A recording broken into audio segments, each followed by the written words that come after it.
Hello team, welcome to another ATP Geopolitics video with myself, Jonathan M.S. Pearce. I'm super excited to be joined again for the third time actually by Shaun Pinner. Shaun's absolutely legendary guy who has, well, he'll give you his own bio in an introduction. You've heard it before on the channel, but just in case you're new viewers, he'll let you know who he is, what he's been up to. We're going to talk about his experiences, particularly in prisons, or concerning actually Russian prisoners in Ukrainian prisons, and he's been a very busy man, Shaun, recently. He's been all over the place, I think, of late. So he's got lots to talk to us about, and I'll just be sitting here prompting him with off the cuff questions. Shaun, thanks so much for joining again, mate. Give us a sense of, or give the viewers a sense of who you are if they don't know you. Like I said, my name's Shaun Pinner, call sign Old Dog, Stary Sobaka. I'd lived in Ukraine since 2017. I'm married to Ukrainian. We had a house on the left bank in Mariupol. I was an integral part of the Ukrainian Marines and fought in the Battle of Mariupol when I was captured, held for 7 months in a prison camp in occupied Ukraine, and then exchanged in a bizarre twist of fate with by the Saudi prince and Roman Abramovich in a prison swap for Viktor Medvedchuk, who would have been the guy who would have taken over from Zelensky if Russia were successful in taking Kiev. Yeah.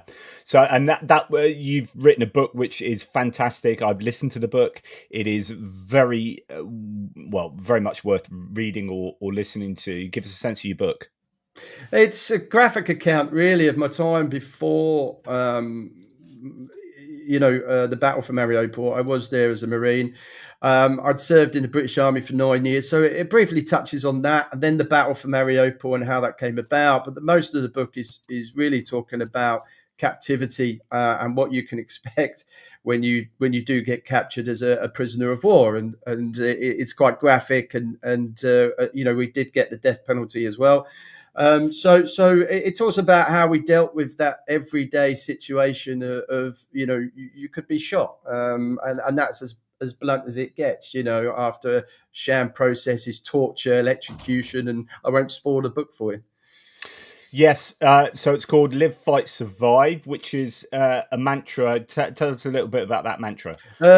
Just as the signals were going, just around the end of March, I got a last phone call out to my wife saying it's all over, we run out of ammo. And rather than sort of burst into tears, who I thought she would do, she screamed at me to stay alive, to keep going, tell the boys they're doing an amazing job, to live, fight, and basically survive. And I had this mantra going around in my head for the whole time I was in captivity: live, fight, survive, every time it got tough. So it was a perfect name to really call the book. So you've been a busy boy lately. I mean, you are, well, actually, before we get on to what you've been doing lately, then it's a very quick synopsis of what you've been up to since you found your freedom again. And you're back in Ukraine. What have you been up to in general? Well, mainly I raise light of situations in Ukraine. I report on the ground. I didn't really have a social media following because I was in the military. And if you're in the military, you sort of stay away from that if you're any good. So everything I've sort of developed has been after my exchange. And people have a general interest about it. And so I literally work with veterans now. I work in humanitarian aid. I'm an ambassador for Prevail, and we basically run ambulances from Dnipro and help support the logistics for the emergency services that run casualties from the front line. We also lost Swampy Chris Garrett quite recently, who's the chair of our EOD side, which was a big loss for us last month, working out near Izium. And so I work with the charities as ambassador and work with operations there sometimes. I also still live in Dnipro, so I report from the ground, where I've grown my social media up to sort of 50,000 followers on Twitter, and you set up a YouTube channel to talk about the factual things on the ground, knowing there's a real importance in social media now to tell the truth of people that are actually on the ground, rather than people that live in another country trying to persuade people that, Ukraine is full of Nazis. So it's something that I have to really get to sort of understand over 2 or 3 years, to the point where now I work with veterans in Ukraine. I talk at conferences about the situation in Ukraine. I've just come from Parliament in the UK, where we did a round table and we talked about the conditions that you can find yourself in if you are a Brit or a foreigner. That I hate the word foreign fighter. We're not Ukrainian soldiers under the Geneva Conventions. However, this I'll describe as people not born in Ukraine who are fighting for Ukraine. How they're pulled out, treated differently, and Russia doesn't apply the Geneva Conventions to those. And then I was recently asked to go back for a trip. Sorry, yeah. Before you get to, and then you were asked, can you go back to the speaking to parliamentarians or speaking in the UK just now? So expand on that. What were you asked? Who were you asked to go over by, and who you were talking to, and what you were talking about in more detail? The Ukraine as well. I got asked at Parliament to a round table at the House of Lords. Unfortunately, Macron came in, and it was going to be a select group of MPs, but it was a state visit by Macron, so everything got shifted around a bit. However, we was invited to go and talk about the conditions of foreign fighters that fight for Ukraine, i.e. people from Britain. Like, I was born in the UK, but I was a Ukrainian Marine. I had a house, paid my taxes, married to. So, but we were caught out and we were held as POWs. And what those conditions that you can expect to get if you are a prisoner on the Russian side, which you've seen the videos and you've seen the, my friend's just got exchanged and he's emaciated. He's like under 60 kilo. They're not being fed. The Geneva Convention's not being applied. So I was able to, off the back of my recent visit to a Russian POW camp inside West Ukraine, to be able to talk about both sides when I went to Parliament. So I was invited to go and talk to essentially to the House of Lords to really give my opinion on that. And there were some guests there that were obviously from representing the government and the prisoner of war teams that deal with prisoner exchanges. And to really to expand on that, it was the first roundtable meeting, and we're going to have some more where we expand on that and try and get more MPs to understand how Russia really isn't abiding by the Geneva Conventions. What would be the intention then? So, and then what type thing? I don't. We're really looking at generally trying to promote. The idea is we want to get our boys back from the other side. However, myself and Aidan, I believe, the last people that foreign fighters that were exchanged. Wow. Back in 2022. There's what we're going to touch on a bit later on is what we saw at the prison, which I'm trying to steer away from. But basically, on that point, like that, you were the last to be exchanged. Is that because foreign fighters are that much more valuable?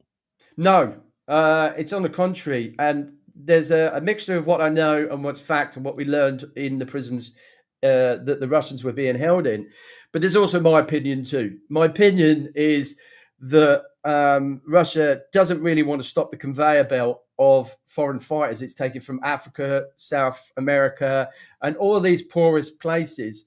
It doesn't want to stop the conveyor belt, so it's not exchanging those guys. So they're building up inside the prisons inside Ukraine. So, and they're from all over the place. And then what we did was when we went to the prison to talk to them, what was really apparent was the dynamic mix of people and where they've come from and also how they got there. So we had the professional soldiers from Africa that wanted the money that came over. But the majority of the guys were students. I mean, one guy was 8 stone wringing wet in front of me who was no way a soldier, who was from the Middle East. And I was asking, how on earth did you get here? So once we'd done several interviews, I mean, they were given the option to come. They didn't have to interview and talk to us. But we started to build a rapport with them about, because we were ex-prisoners and they wanted to come and talk to us. So sorry, so now we're going to evidently where you've just been to the prison. So just before we get there, so going back to being in the UK, the idea was, because I interrupted you by saying, are there do foreign prisons have more value, etc., etc. But you're in the UK talking to parliamentarians to just talk to them about the conditions of Ukrainian POWs in Russian prisons from your own experience, Yeah. and also to talk to them about Russian prisoners in Ukrainian prisons. Were you doing that as well in the UK? I did, but mainly it was about Ukrainian prisoners and their treatment, and also the difference, how they're differently treated to foreign fighters who fight for Ukraine, who are born in other countries, are treated differently to Ukrainians who are captured. Right. Okay. And then so the hope is that this highlights the issues to the UK parliamentarians, and then they can go away and do something about it, Think and about then it. think Yeah, about it. Just go exactly. ahead and Yeah, think go about it. think about it. I mean, in Ukraine, you're used to that now, aren't you? Yeah, it's like for as long as it takes. Yeah, Yeah. yeah. Yeah. Yeah. It's like we're still thinking about it, and Yeah. you know, Fair enough. But hopefully that there is then pressure to get these people released, to make sure that Russia is held accountable, I presume, for the conditions that they keep people in that yeah, are. I mean, absolutely. we're just picking up the whole war seems to be a collection opportunity for data on Russian war crimes. I was reporting this morning on that toddler that was killed Yeah, in by a Molniya drone in Kherson, and then you've got emergency services being targeted. Just every day is just more data to throw at some court in some time in the future. They obviously, we know that they treat prisoners of war badly, from your own experience, from your book. So you went to Parliament in the UK to speak to select people about that, and you were taking some of your experiences from speaking to Russian prisoners of war and Ukraine prisoners. What took you to Ukrainian prisons to visit these Russian POWs? What happened there? What was the genesis of that? well, there was two sides to that really. One, I was just generally interested in how we were treating the prisoners, and when somebody asked you, "Would you like to go and visit?" I was like, "Yeah, of course." So I had a general interest in that, and for myself to be able to tell people how we are treating and speak with some experience and actually go there and see for myself how we are treating prisoners. My background in the military is that I had some resistance training. I understand the stages of capture. I understand the process of going through that system. Probably worse in Russia than here. So I've got to say that we had to be very careful on how we talk to them and what questions to ask. We weren't there to judge them. We weren't there to criticize them or tell them that done anything wrong. We wanted to listen to them. So the two questions really we wanted to ask was one for the foreign fighters, how they got into Russia, to what made them fight. When they're not born in Russia, was generally interested in that, and also really how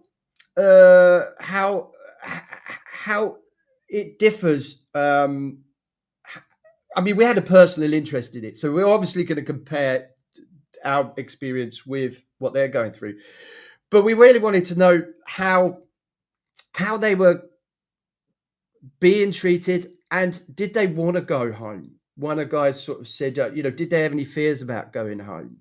Do they understand the geopolitical situation? Many of them didn't, because they come from those poorer places. How were they brought into the front lines? And some stories started to manifest quite quickly, repetitive stories.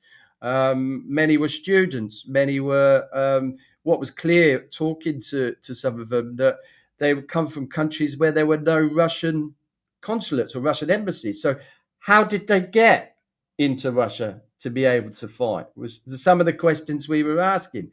Interesting. Wasn't So interesting. were they all foreign born fighters that you were speaking to? You didn't. No, we spoke. The Wagner guy that I sent a clip for, we spoke to him. He wasn't. Yeah. But we spoke to other ones after, because that was our main interest. We wanted to promote an exchange. Why can't we exchange 20 North Koreans, Chinese, and Africans for our guys to come back? Why is that the case? Why is it that it's being ignored? So we wanted to start asking these sorts of questions. And when I approached the Ukrainians side of it, they said, "Yeah, we want to know. We're going to get you in." So there I was in the prison. Amazing. And so I have got some clips, but can I play them at all? Yeah, you can. Yeah. Okay, so if we have a look at this one, this should come with the sound as well. So there you have it. It doesn't matter where you come from, who you are, or what your motivations might be.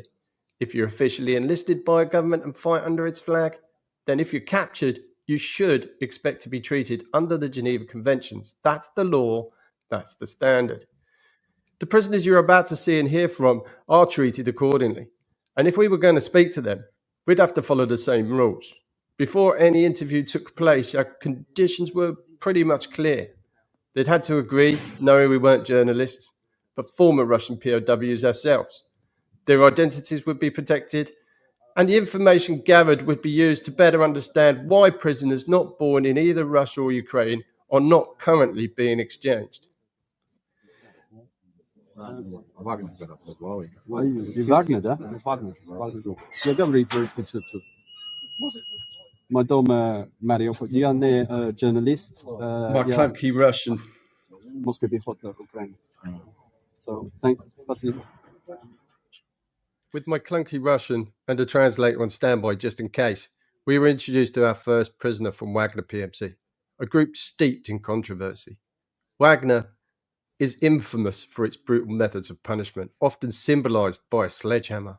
It was founded by Dmitry Utkin, a former GRU officer, and more famously led by Yevgeny Prigozhin. Even the name Wagner is a chilling reference taken from Adolf Hitler's favorite composer. So, what is this a trailer for then? It's what started out as a quite an informative piece I wanted to put on YouTube. What became apparent was what we were learning and speaking to them about became bigger than us. It's my understanding. Firstly, I was trialed as a Nazi mercenary terrorist. I never left the country I had legal residency in. I'm definitely not a Nazi. I'm definitely not a mercenary. I don't fight with a paramilitary unit or a PMC. So for starters, so it was very difficult to swallow that after I was exchanged. So I wanted to just examine what is a mercenary? How hard is it? So I've got friends who are colonels in the US Air Force, former Congressman Adam Kinzinger's chipped in, talking about the Geneva Conventions. So what these are people that are branded, foreign fighters are branded as mercenaries. Under the Geneva Conventions, you're not. It doesn't matter where you come from or your motivations for joining the Russian or Ukrainian military. It doesn't matter. You're not a mercenary under the Geneva Conventions, which Russia is a signatory to. Okay, it was the Soviet Union, but generally it was ported over, and they took the responsibilities of being a signatory to the Geneva Conventions, which meant that I should have been tried as a prisoner of war, no matter what. The only criteria is that you fight in a chain of command, you're fighting for a flag, you're fighting for that country. Your motivations for going there shouldn't really matter. So it was really interesting to be able to then go to the prison and knowing beforehand that these weren't mercenaries.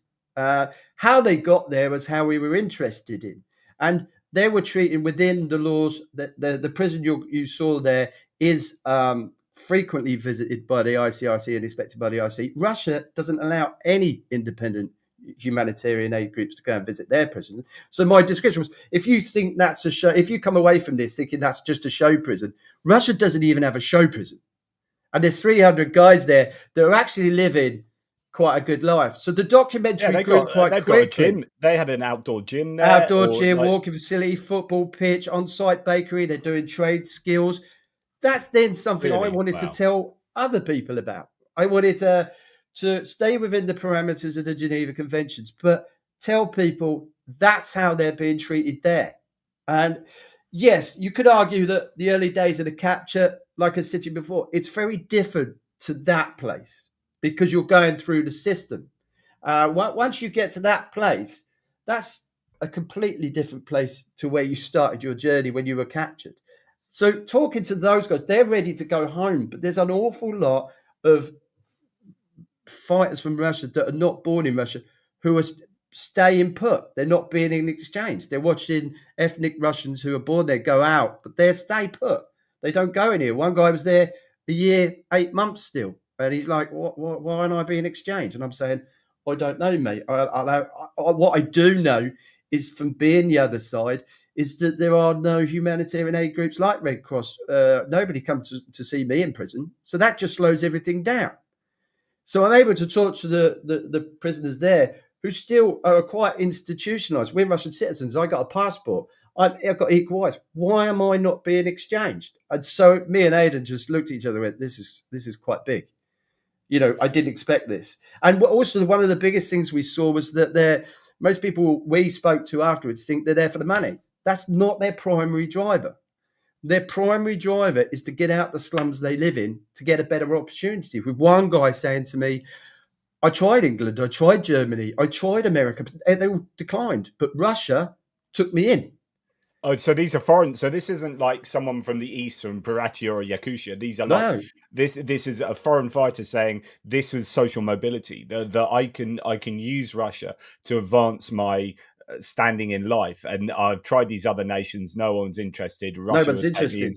But I mean, because of course Russia is desperate for boots on the ground, so they are just welcoming anyone in at the moment with a bit of a bit of an attractive proposition.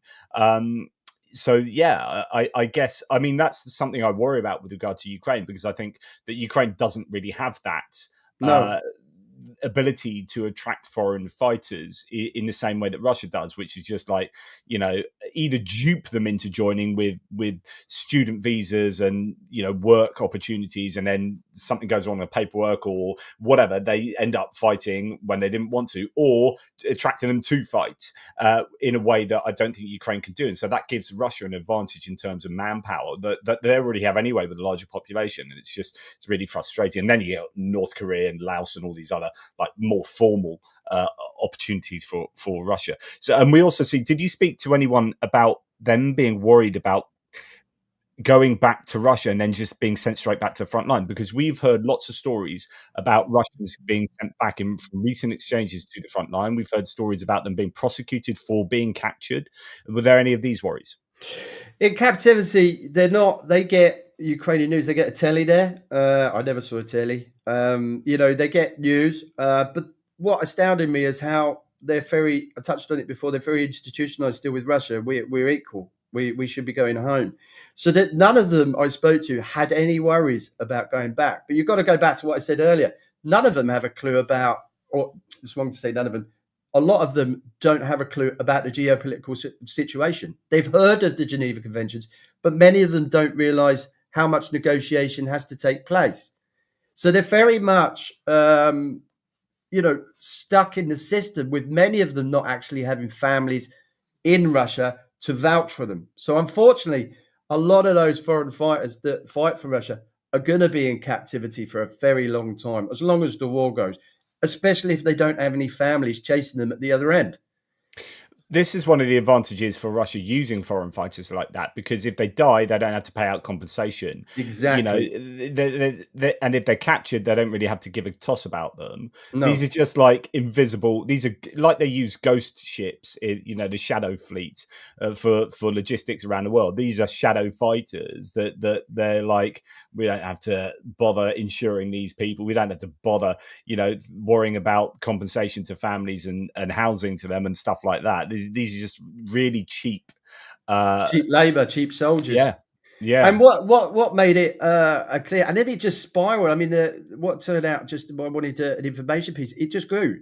Suddenly, we were realizing that Ukraine has to deal with all these prisoners from all these different countries and all these different languages, with different mental states, different psychological states, because a lot of these guys are being snatched from prison. I.e., the Wagner guy, 15 years for murder. They got alcoholic problems, drug problems. They're taking them in, and Ukraine has to deal with that. So we saw the facility and how much the Red Cross is pumping into the building work, and how much the medical side of it is paid by the Ukrainian taxpayer, the new X-ray machines, the new medical wing. Suddenly it became bigger, and I was thinking, and then you start to compare what you had. But the benefit was just talking to the prisoners, because the prisoners' biggest concern was that, especially amongst the foreign fighters, was that I told them about my situation where I was actually taken to a third party and then had to go back to the UK, even though I had legal status in Ukraine, even though I'd spent more time in Ukraine 7 years before the full-scale invasion than I ever did in the UK. I'm married to Ukrainian. I was made to go back to the UK. Then they turned around and went, that's our biggest fear. Pretty much all of them said that's our biggest fear. Why do I want to go back to Mogadishu or, Africa, some slum in Africa? Why do I want to go back there? I'm Russian. And I'm like, I don't know. I don't know. You will get home, I said, but you look at me, I was saying, but I don't know what's going to happen to you. And all of them wanted to go home. None of them, because there were. I know this may be a difference between maybe Russian soldiers who are POWs and foreign fighters. I don't know, but I wonder if some might be thinking, actually, I've got it better here than going back home to then be resent to the front line. I don't know if anyone has that kind of realization and doesn't mind staying in the prisons if the conditions are all right. I don't know if that's the thing. No, I didn't come across any. Most of it, I spoke to a farmer who just said to me, I'm not from St. Petersburg, I'm not from Moscow. I can't remember the exact town he was, but he runs a farm, and he was mobilized. He said, "What would you do?" I was mobilized. If I don't mobilize, I go to prison. It's my country. And I was like, fair one. So you had like a different degree of prisoners in there, from just people that were mobilized, who were farmers, who had no military experience beforehand, to these foreign fighters who were coming in from all different places, speaking all different languages, with very little knowledge of the geopolitical situation. So they're absolutely, all of them, every single one I spoke to wants to go home because their family's there, friends are there. Prison is still prison. Even you could have Butlins holiday camp and make it really, really nice. It's still prison. You still can't get out. You still can't do things. But what the Ukrainian prison does is give you some sort of humanity. It gives you some sort of, it's not freedom, but it gives you, there's a shop there. So you can work learning how to make, like, bake bread, or learning how to fabricate chairs, and make get some trade transferable skills while you're there. And then you're paid, and then you can accrue an account and then get some goodies at the shop once you've accrued enough money at the to get what you want. That's incredible, because that's like a regular prison, which is what you would do if you cared about your society and wanted to reintegrate your people into society. But actually, that's surprising, because that you wouldn't expect that to be at the top of the agenda for Ukraine with prisoners of war. So I don't know if that's typical of all the prisons, and whether that's a show prison that does that. But that surprises me. It was, and from a personal side of it, self-induced pressures in captivity is the worst than any system-induced pressure they can do. For me, it was the worst, because when you're in those early stages of capture, you are busy from one place to another, being pulled out for interviews, interrogation, tools. And in fact, some of the interviews I didn't mind doing, because it meant, one, I can get some clean drinking water, or a cigarette, or some chocolate to keep me alive. So I didn't mind doing them in the end, but that's not the right way to look at it, because I'm still being pulled out and still being told I'm a Nazi mercenary terrorist, but I'm doing it for a cigarette or clean drinking water. These guys aren't doing that. These guys are getting transferable skills, and the self-induced pressure is the worst when you're locked, like I was, for 23, 24 hours a day in a cell, in an isolation cell by yourself, playing with your own mind.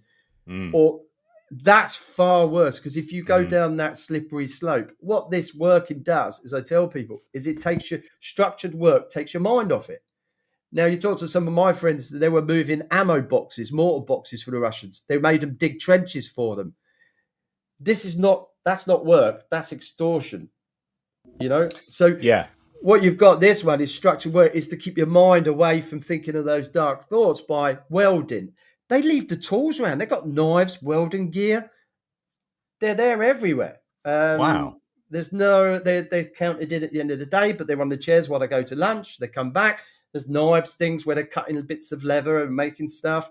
And it was a real shock. A lot of the guards don't have battens, and I said, "What's with the no battens?" He said, they don't want to go out. They know that they're so far from anywhere that if they step foot out of this prison, generally they're not going to be liked. So they're generally quite submissive here. So we don't have to have all the battens, the handcuffs. They generally know where they are is quite a good place and don't want to jeopardize that. So generally don't have any problems. So it is I am. There were some elements to it which I thought looked a bit, I would say, Contrived or like contrived. put on. But every time I argued and said, this looks new, this shop looks new. And he went, yeah. And they had an excuse. They said, the Red Cross just built it. Everything's just new paint, new this, new that. They've just built it. And I was like, oh, that's every time I tried to go in, I go, well, that's a problem. Or this could be perceived as that. It was met with quite a good explanation. Do you know how many POWs Ukraine holds at the moment? I don't actually off the top of my head, and I can't talk about the prison individually of how many they hold and things like that. But generally, I don't know. They said their exact words was, "We've got so many prisoners, and there are 5 prisons like the one I saw, which must have had a fair few people in it." And do you know if the Russians hold more Ukrainian prisoners than Ukrainian holds of the Russians? I don't know it's a very kept secret, so I don't know exactly. I mean, I was quite astounded by the volume of soldiers there to guards. It's like it was strange that they were just content, and the guards even let them talk about the fact that if they were unhappy, they let them go with it. They let them talk to me about it. They were saying, this is a show prison, one of them said, and I said, why is it a show prison? This is not the standard everywhere. And I was sort of said, well, I know that, because you're not going to get this standard where you're captured, and at the point of capture, actually it's the most dangerous because of Russians could have killed 3 Ukrainian friends. So the fact that you could be the same with me, getting through that first point of captivity is the hardest part because of the unpredictability. It only takes someone to walk up with a gun and shoot in the back of the head. It's exactly the same in the heat of battle, both sides. So once you get through that initial capture, should get a bit easier. And he's at the very easiest point. That prison is the very easiest point before they go home. But we had to have, when we questioned them, in the back of our minds that there are some bad elements, and we don't know how they would have been treated from that point of capture to where they are now. So we couldn't really ask them some questions we wanted to ask. We had to be careful about we just wanted to listen to their story with just those 2 or 3 questions I talked about at the beginning of the pod. Yeah, and have you ever been present at a prisoner exchange where you've witnessed like the beautiful experience of people coming back home? Well, apart from my own. Apart from your own, yeah. I mean, no. I know journalist friends of mine who have been down there, and I do have the option to go to go down there. I mean, it's still a very emotional subject for me when I see them because, it's. I describe the best way I describe it is when I got home, my mum caught me out, like you've read it. It caught me out just standing in the garden with bare feet and drizzle in the sun. It was like a real English day. It was really sunny, but somehow it's raining, bit of drizzle. And I was just saying, she said, "What are you doing?" I said, "You don't realise that in prison, you don't feel any wind and you don't feel any rain because you're underground or you're in a building. You don't even see the sun for large parts of it. And when you come out, when you get the added bits of you now eating an apple, food, you're seeing your family, it's every emotion. I still get goosebumps now. Every emotion comes through, every smell, every feeling, every sensation comes through at exactly the same time. And you just get so overwhelmed, you just break down because you just get through each day in captivity. And some of those guys are coming back after 3 years, just absolutely emaciated, clearly not been fed, clearly no medical. And that does seem to be a difference between the two sides. Like, it does seem to be that the Ukrainian prisoners coming back from Russia are looking in worse condition than the Russians going back to Russia. So probably got the words wrong there, but the idea is that, and also there are claims that 95% of the Ukrainian prisoners of war have been tortured in some way. so it does seem that even though you went to maybe a show prison, it does seem that generally Russian prisoners of war are kept better than Ukrainian prisoners of war. Is that a fair Absolutely, assumption? absolutely, yeah. I mean, you are, you know, I can't remember the exact terms, but you could judge a society by the way it keeps its prisoners. Yeah, that's a fascinating insight. Yeah, And yeah, you've got, even if you think that's a show trial, there is no show trial for the Ukrainians over the other side. So, you know, that's the point we're going to be show prison. bringing Yeah, out. There's no show prison the other side. So that's the point we're bringing out, is that there are 5 other prisoners. Prisoner, being a prisoner isn't great, even if you're Russian. I mean, you still can't see your family. You don't know how long you'd have been there. Some people haven't seen, they're going to see their kids for 2 years. But you've got to remember there's some criteria. There's no obligation for either side to exchange prisoners. You don't have to do it. Part of yeah. it is that you hold them back so they can't use them again. Yeah. So But they then use the it as same another happens for group. I've often thought about this, because I don't want to give the prisoners back to them, but then we want our prisoners back so we can use our prisoners again. Do you know what I mean? Yeah. So it works both ways. So you end up doing these exchanges, and then both of them filter back onto the battlefields, and you're back Yeah. where you started. And just some of the rules of the Geneva Conventions that I hear, and people go, no, that's not true. So now I'm able to, after my visit to the prison, go, and actually they don't all come for the money. I would say over half of them come just to get out the slums they live in, especially if you're a foreigner. Or you could even say that about the Russians. They're getting 3 times as much as they would normally, probably more, than they would ever earn in a factory at a plant in Russia to go and fight on a line. So Russia's dangling huge salaries to get the men it needs to fight in Ukraine. So that's quite generic between both sides. But for foreign fighters, really, I would say the guys they're picking up from Africa and all the South America and wherever they're getting these guys from, their first motivation is just to get out of the slums they live in. And what appeared, the repetitive story was that it does seem that what Russia's doing is my own opinion, is that they're relaxing the visa laws. There are middlemen and criminal gangs shuffling these people to areas like I won't mention it individually, but other African countries where Russian consulates and embassies are. And these middlemen are making a lot of money funneling these people through.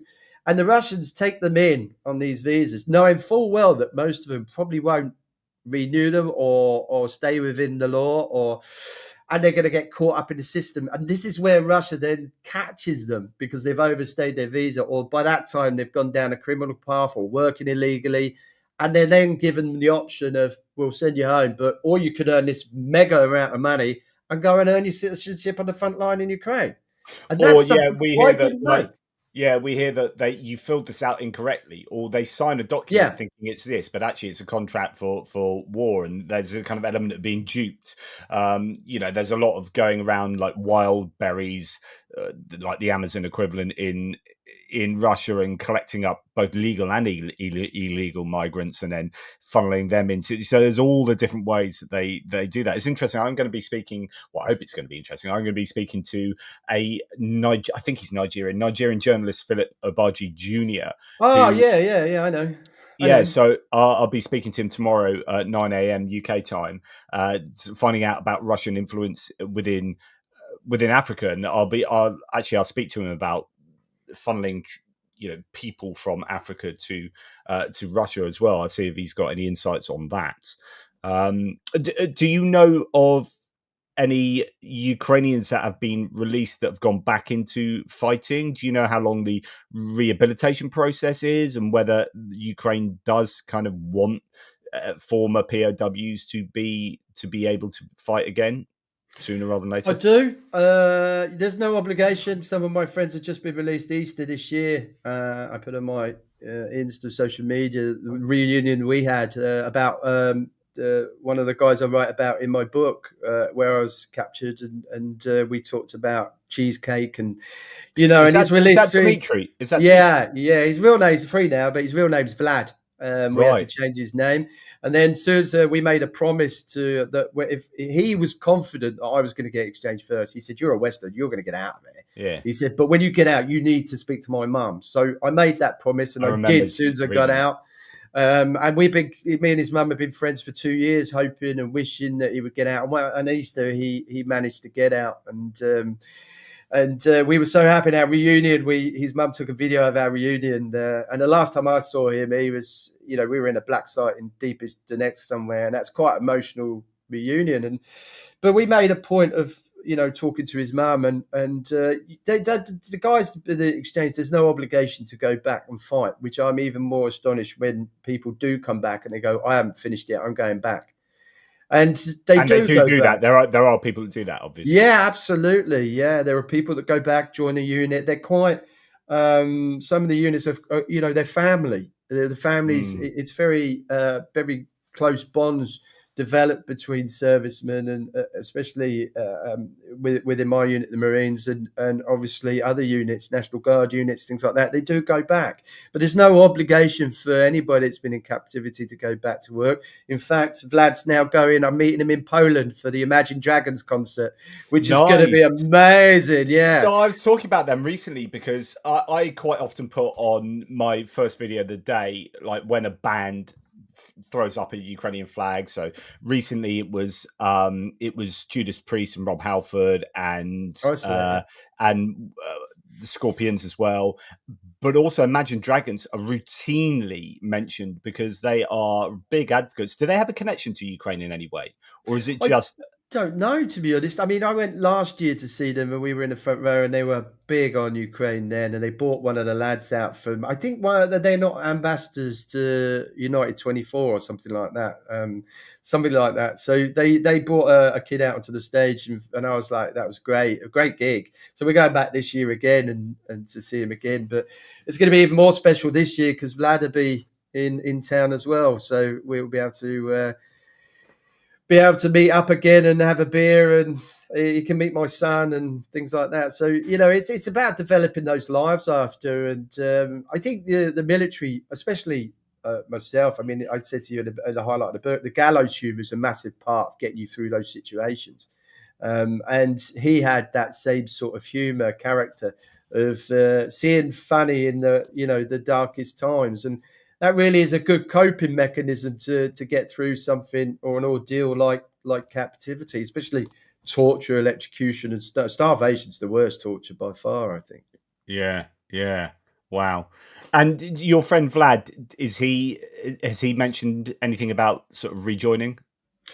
No, he's going to go and do some travelling for a bit to make up his mind. What I was quite astounded with was that the military pays all their back pay quite quickly. So he was very happy with his 3 years to interrupt, back pay. so when you're in prison, they don't pay you, and then when you come out, they back pay you? Yeah, because one of the tricks of the Russians is that as soon as they capture you, they want your cards, and they would quite happily work you at that time. They would walk you down to a working ATM, and they could quite draw all your money out. You'll just die poor. They will shoot you in a car park or something. So they don't. That once you realise that you're captured, that my money was stopped and then paid as soon as I was released. I don't know if that's changed, but generally he was quite happy with his 3 years back pay. Yeah. So I said, I think it's you wouldn't want to do it again, but there is a bit of humour to that. Silver lining to a very dark cloud. Yeah, fascinating. And are you planning on going back to any prisons? Because I'm sure there are endless conversations you can be having. I mean, just everyone's got their own personal story, and so it'll be endlessly fascinating to get an insight into, not only what motivates people to join the Russian army, not only their experiences in the army, not only their experiences in prison, but kind of their hopes and dreams. And that's just one person. I mean, there are hundreds of people you could talk to about this. It is something that's opened a door. I mean, we're looking to tell some stories about some heroes that haven't even got mentioned yet, like from Mariupol, where 12 of my brigade I know made it back. 2 of them women medics, and my friend Boris managed to get back, and he was a conscript. They traipsed 250 kilometers. By the end of it, we're eating grass, but made it back to friendly lines all through those early days of Mariupol. So I'm desperate to sort of record and talk to him about his ordeal, which nobody's ever even heard of him. But now he's back in the Marines pushing, paper in an office. It's like, and if he was in the British military, he would have got a major award, and and everything. Here it's like they're cracking on, just keep going. Yeah. They keep working. Well, I guess there are so many jobs to do with the war that even if you aren't fit to go back on the front line or weren't, not psychologically in the right place, I'm sure there are many things that people can do to help in the whole overall kind of national effort. Right. Okay. So as we sort of meander towards something of a conclusion sooner or later, Shaun, and that was all absolutely fascinating. Is there any other anecdotes concerning what you've gathered from your experiences speaking to these guys that you haven't talked about?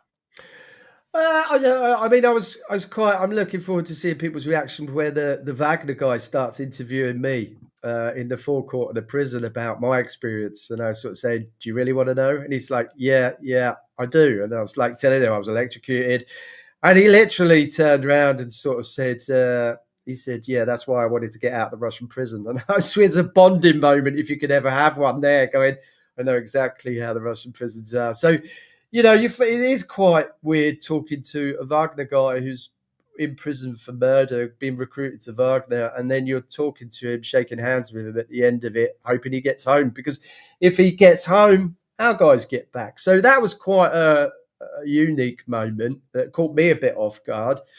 It's like shaking hands with a murderer who's been put in prison, being taken out of prison to fight in the Russian army against Ukrainians, killing Ukrainians, going into Ukrainian prison, experience all that, and then you want him to go back so he can be exchanged for a Ukrainian, and you're shaking by the hand. And so that's a whole maelstrom of emotions, I imagine. Yeah. It was. I mean, war's war. And, I don't condone anything you did. I'm certainly not a big fan of Russia, as you know.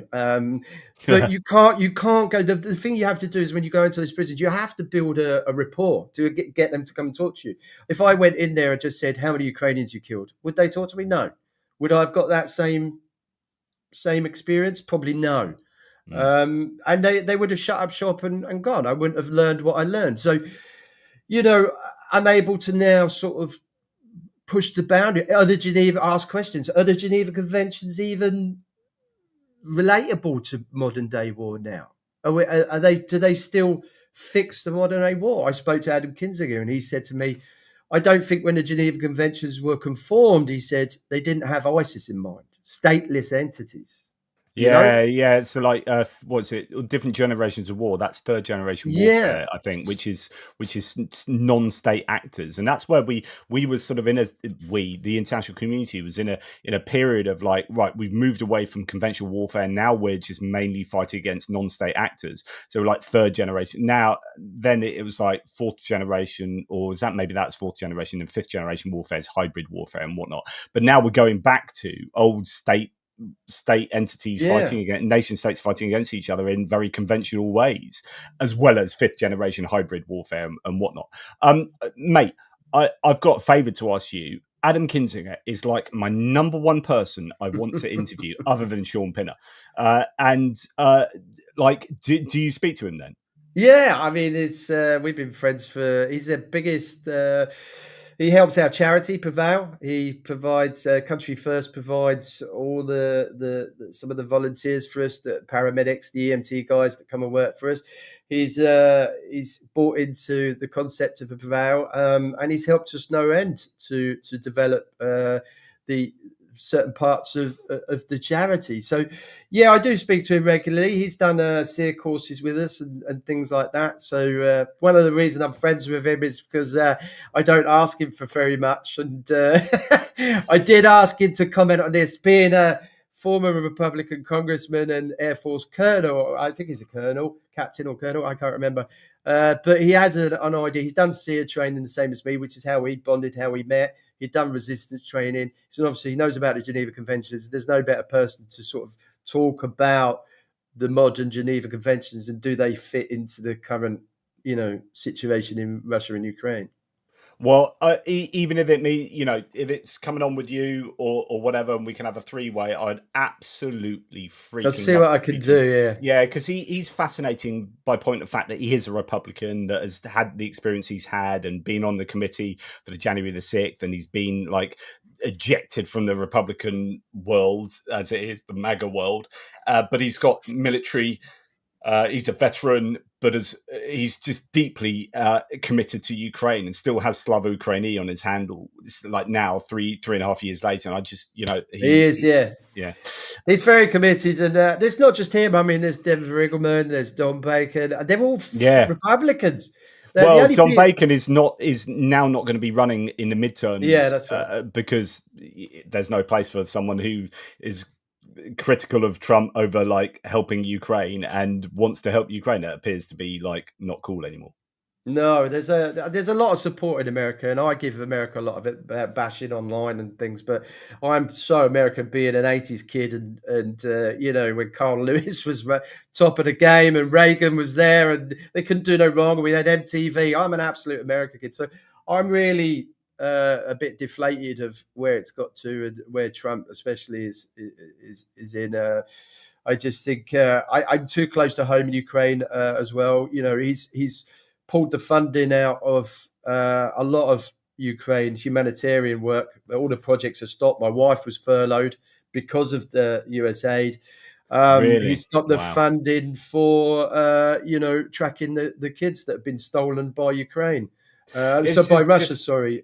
So that's just dreadful. And even I learned today, Britain have refused to fund it too. But they're doing a lot of other things, but didn't really want to talk about it. So, that's something that's, they've said there's 35,000 children, now estimated to be have taken, that we're now dropping the funding for that or trying to track these kids.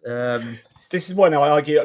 There's some commenter on my feeds and member of my Discord who is really, really pro-Ukrainian, but even more pro-Trump. He's actually a British guy, and he's massively pro-Trump. And I keep saying, show me, give me the data, the actual data, and the things that Trump has said that are pro-Ukraine and really have helped Ukraine from before he was elected in and before the inauguration to after the inauguration. Just give me data. If he's the bee's knees and the be all and end all, show this to me. And actually, one of the approaches should be do you really understand the impact of removing USAID funding from the world, but also from Ukraine? When I was Brendan Kelly, who's someone that works alongside Tochny and looking at the Kherson Human Safari, he wrote a piece on 50 different organizations in Kherson Oblast alone that were receiving USAID funding in order to operate. And that's just one small area, 50 organizations. So like you say, that all that funding's gone. It is. It's the stitching holding the fabric together in some of the toughest places in Ukraine. It's where families who can't get work because of the bombings are now supporting the country, who get a salary from people like USAID and the contributions they make. They have employment. They do everything from food kitchens to mine clearing projects to translating. I mean, the list is endless. And when he pulled it within, a couple of weeks, my wife's projects, all that's gone. Everybody's fighting for work. Nobody wants to say anything because if they say something, will it stop them getting a job down the line? So it's really not reported because people don't like to really talk about it. But it is a massive, and that started the stage by stage Trump anti-Ukraine from inside. So you pull all the humanitarian, you put pressure on the front lines. That only benefits Russia. You've then got the funding is cutting to track these kids that have been taken. That's your war crimes, your evidence for that. That's all now been, not funded anymore. They lost it for 5 days. All the database from years of work, managed to recover it from a subcontractor. I listened to a podcast today about it.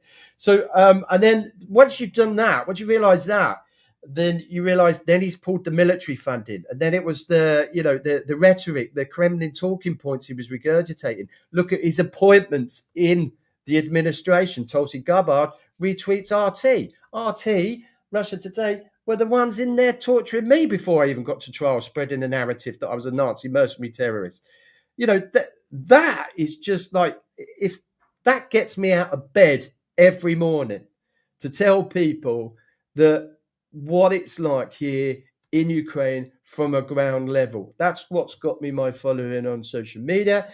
That's my knowledge with how Russia uses the state-run media in their systemic torture campaign. The projection of me long before I got to a court that I was already a Nazi, a mercenary, and a terrorist, pumped out everywhere inside Russia. RT were the first ones coming in, Roman Kazarov interviewing me, not in line with the Geneva Conventions. And this, my job now is to push that and tell people about it from my own experience. Most of this is Russian propaganda videos I can back it up with. It's not, I'm not making it up. This is their videos they use to push me into this narrative while they had me bound and in captivity. So, if people ask me, well, why do you get out? How do you deal with stuff? I get out of bed every morning with not just a cigarette, hate, and a coffee.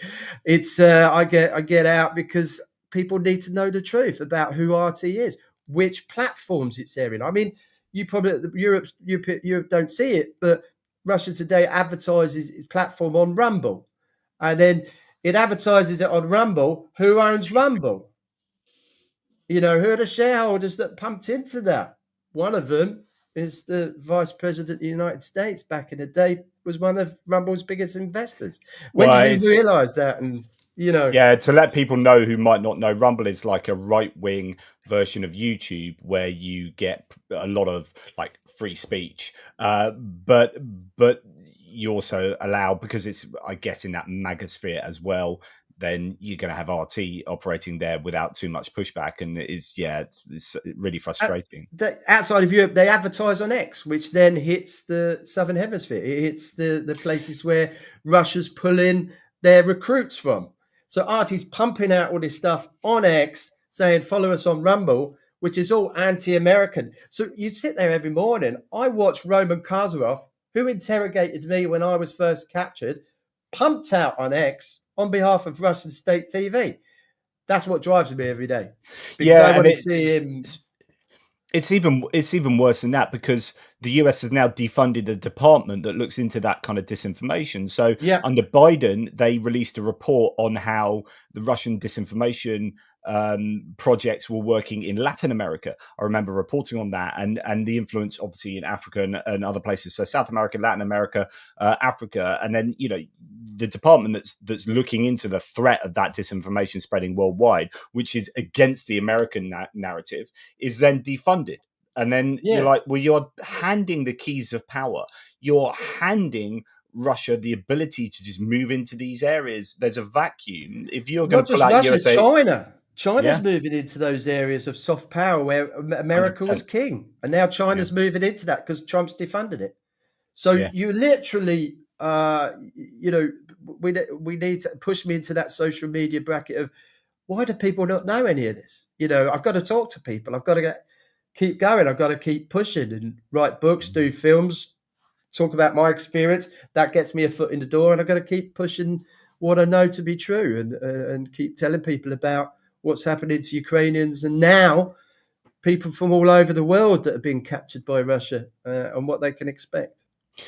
Fascinating. Well, look, I guess we'll finish off the chat with just a kind of general sense of what people believe on the ground. Like Ukrainians at the moment, are they in a good place or a bad place? I mean, you've had a massive ramping up of strikes on Ukraine, right?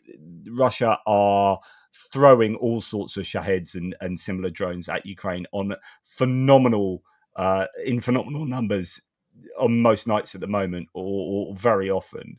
How does that make people feel? Because in other contexts, I'm quite upbeat about certain things. I'm so up and down with this war, always have been.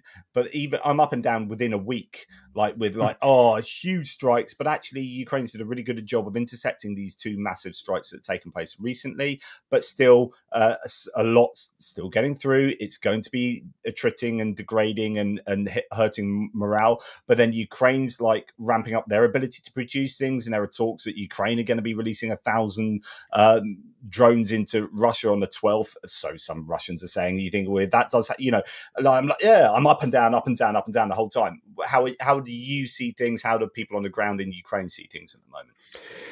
Oh, I mean, there's a lot to unpack there. We haven't got time now, but that's a whole new episode. But yeah, I mean, the will to fight's still here. You got to remember, Putin wants that exposure in the Western media. So yes, they are bad. People are dying, the hits, but look at the casualties. When a ballistic missile comes into Kiev, look at the casualties. I had a Russian troller just say to me, "You're not making any sense. You're saying these missiles are coming into heavily densely populated areas where civilians are, but there's only 13 casualties and 2 dead." And I'm going, well, there's air alarms. We get prior notice of this coming in. Most people are in shelters or moving down to basements. There's a lot of precautions going on long before the missile gets in. But sometimes you don't get that, like the cluster munitions used in Odessa that killed all those people in a park. So you don't always get that. There are, but the will to fight still, it makes people angry. People are tired because there isn't anybody that doesn't know somebody that's been captured, a POW, injured, fighting this war, deployed. So people are, tired, and Ukraine didn't ask for this. And that's what I tell everybody. They didn't invade anybody. So, they do want peace. But not at the expense, or not that I know. I've spoken to quite a few people. I'm on the front line. You should see how chipper the guys are when they come off the front line injured. I mean, you would expect this guy with bandages all over his face. And he spoke a bit of English. And I sort of said, "Are you okay?" And he said, "Yeah, I'm okay. I'm okay." He said, "Do you have a cigarette?" And I said, "Haven't you had enough smoke?" And he just went, "Don't make me laugh, because it hurts." And they're coming back and want to tell their stories about how they're kicking ass on the front and pushing them back, and we're fighting them. And some of those guys want to go back once they're healed up, and they say in the ambulance, "I want to go back." There are some bad cases as well, but I was quite surprised at how the will to fight is still there, and they want to push them back. So I wouldn't say, and large parts of those cities are not hit. Large parts of Kiev are not hit. So I've Dnipro, been talking about. I probably had a mistimed episode where I was talking about refugees in other countries and whether we should still be taking war refugees from Ukraine when there are areas of Ukraine that are still livable. And actually, the UK government has effectively said this, that they're not. I think they're starting not taking on new refugee status or giving new refugee status to new applicants, because actually 3.5 years into the war, and there are places in Ukraine that are relatively safe, right? And I did a whole video on that, thinking I broadly agree with that, although these things can change. And indeed, as soon as I brought out that video, Ukraine was hammered by these huge strikes. But even with the huge strikes, and I know this is a divisive subject, but even with the huge strikes, they are generally only hitting certain areas, like heavily. I know Lutsk was hit, but that hadn't been hit for an awful long time, Lutsk. And I was speaking to Richard Woodruff the other day. He said, "I live in Lviv, and we haven't been hit for a couple of months." And so, and I went to Lviv, and it was completely safe. And so it's difficult because you see the images of these horrible flames and buildings being hit, but that isn't representative of all over Ukraine. No, right? it's not, and you have to be very touchy because Kharkiv is getting pummeled. Yes, and they can't. Agreed. So you have to distinguish the fact that all the way along the front line, those towns like Konstantinivka, Pokrovsk. and they're getting, and that's a different story. You've got those cad bombs coming in. You don't want to be in those places. Exactly. So there are two different sort of areas. But the further, even Dnipro, we went through 100 drones a night for a period, and then it just did. And now, but what they're doing is Russia's now is hitting the odd ballistic through the day, through rush hour. Yeah. Now, there's no need for that. They want maximum publicity, maximum terror, because we know that on the front lines, they're struggling for manpower. They're using donkeys. They're struggling for vehicles. They can't get... Where's the Sumy offensive that everyone was going on about? I was in Pokrovsk in November last year with Chris Garrett. And the media was saying, it's going to fall by Christmas. You only had to go down there and see the conditions that winter was coming, that it wasn't going to fall because of the geography, the land around it. It's like invading East Anglia. If the Russians want to come up with this little cover, there's maximum mud, rainy season's coming, they're not going to take Prokhorovsk by Christmas. This is a lot of it is Putin relies upon the hype from the Western media. And then you've got the issue with what's not being published. I mean, you could have Ukraine. One of the biggest battles, I think, personally, is Ukraine. Russia had dominance of the Black Sea. This is a country without a navy, yet virtually no press.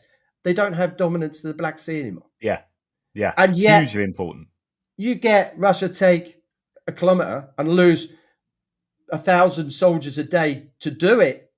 That makes news. Russia's taken another kilometer, and and it's blah blah blah. And you just go, hold on a minute. Ukraine's just taken back 55% of what initially lost in 2022. And another really significant point is that actually, alongside the Black Sea, or actually including the Black Sea issue, is that when we have these huge barrages of drones, there are very few missiles. Even last night, where there I can't remember the number. It's something like 6, 7, 13, 17, including some SAM surface-to-air S-300 missiles sent in, probably Sumy or Kharkiv. Yeah, that's really small amount of missiles compared to earlier on in the war. So we used to have the Black Sea Fleet and its submarines and ships coming out, throwing out those calibers. Then you'd had all the planes throwing them out and then you had ground launch ones. And at the moment, that is not happening. And I think that shows a significant success for the Ukrainians in terms of taking that Black Sea Fleet somewhat out of it and possibly taking out some of the bombers in the Operation Spiderweb. I haven't even touched on that. Where's Russia's retaliation for that? They haven't done anything different. They're all out of... I did a 5-minute thing saying they're all out of options. The next thing is nukes. They threatened, they talked, we're going to get you back. What have they done any different that they haven't been doing since before Operation? Yeah, they threaten the Oreshnik, and then that's not really materialized. And actually, they're just doing the same, but to a larger extent, which is more drones. We're doing the same thing, just more of it. Ballistic missiles, maybe change the day, the time of day that we do it. So yeah, I think. It's all about perspective and seeing a larger picture. Sometimes you zoom in and say Prokhorovsk, and you think, oh, woe is us, it's terrible. Or, woe is Ukraine, it's terrible. You zoom out, and then it's depending on how you look at it, when you look at it. That's why I'm so up and down. So sometimes I'm positive, sometimes negative. Interesting to get your perspective, mate. Well, look, let's do this again sometime soonish, Shaun. What are the final things you want to say? Where can people find you? What are you going to be doing going forward? We're going to continue the parliamentary work and take it to some more meetings with hopefully some more MPs to obviously bring the info and from the ground here and what it's like and the realities of this war to Parliament. We've also look out for the documentary, which will be on my YouTube channel, Shaun Pinner at UA. You'll be able to find it. I'll put some trailers up on my social media. I'm on X, I'm on Instagram. And really, that's really taken up my time. I'm thoroughly enjoying it, actually. It's given me a sense of purpose, to be able to push myself in an area I don't really know much about, to talk about things I do know lots about, and to be able to come and talk to you, Jonathan, and the other Jonathan and other people that are sort of trying to help Ukraine. Because, like I keep telling people, if Ukraine falls, it's not going to stop the war. It's just going to move the battle lines, the front lines, and then we will be on the board. Russia's going to link up with Transnistria, Moldova. It's going to keep going. So we have to beat Russia in Ukraine. Absolutely, 100%. Well, look, I advise everyone to go and follow Shaun Pinner on all the different socials as ever, and grab his book. It's an absolutely fantastic book, a really good read. Thank you. Bobo Uzala here says, Thank you, Shaun. You're doing great work. Keep Thank fighting, and it's absolutely right. It's a different form of fighting. Where Shaun was fighting on the front lines, he's now fighting in the information spaces, and it is a different type of warfare, but it is still warfare. Russia, we may not be at war with Russia. I say we, as in the UK here, or the United States. We may not be at war with Russia, but Russia is at war with us. absolutely. Our populations might not realize it, but we are at war. It is happening in many different ways. In the UK, 3 people have just been found connected to Wagner, setting fire to Ukrainian entities in warehouses in London area, and they were UK citizens, just in like aligned to Russian thinking, wanting, they reached out to Wagner, and Wagner set them doing those things. And we are at war. We are being interfered with. We are being violated, one might say, as a nation on a consistent basis by Russia. And so, anyway, on we're fighting on the information front lines. It might not be as dangerous, and we might not have grenades whistling by, but we have information bombs thrown at us on a routine basis. Shaun, thanks so much, mate. Keep up the good work. Stay on the line. And last words to you. Oh, is that my last words? Yeah. Oh, I could have done better than that. Keep firing. Stay tuned. Get your information from ground level. Don't listen. Be selective about who you listen to, and pick up. Even I've fallen foul to disinformation. So check your sources. Yeah, absolutely. Well, thanks, mate. Thanks so much to the mods and all the people in the live chat. Thank you very much to Kevin Forst for your generosity, Kevin, for those ATP Geopolitics memberships. Thank you for that. And to Bobo as well. Thank you for your support. Really appreciate it. Keeps the lights on. Thanks to Shaun and for his time, and good luck to everything he does in the future. Toodle pits, everyone.